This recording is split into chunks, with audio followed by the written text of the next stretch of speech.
Here's a quick video to show you how my yeast-free gluten-free vegan bread recipe did with a store-bought flour mix with xanthan gum. The test was simple. I replaced the flours and starches in the recipe while keeping everything else the same.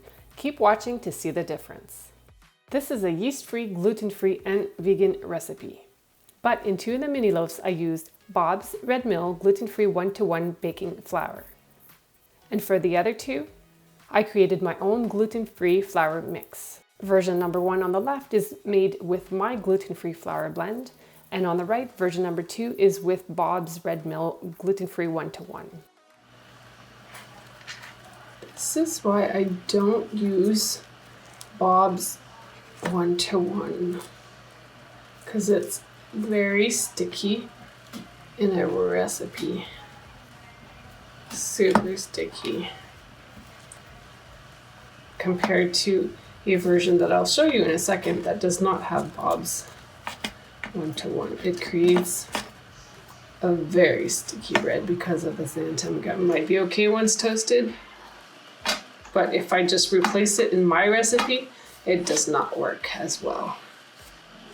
You're better off mixing your own flour mix, which is listed in the yeast-free, gluten-free vegan bread recipe.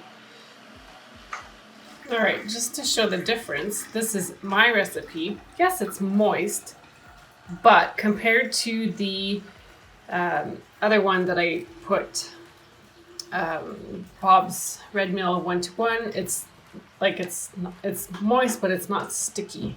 I could have baked it on a baking stone to prevent the denseness at the bottom, but other than that, it's a successful bake. If you want to use a store-bought gluten-free baking flour mix and it has xanthan gum, consider omitting the psyllium husk in the recipe or reducing the overall amount. Doing so will definitely help with the stickiness. Overall, I'm biased. I prefer my version. Even though it looks denser, it has a better mouthfeel when eaten fresh or toasted. And please note that for both versions, there are tricks you could try to improve the crumb even more.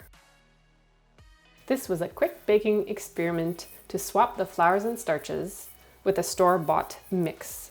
All the other ingredients were kept the same.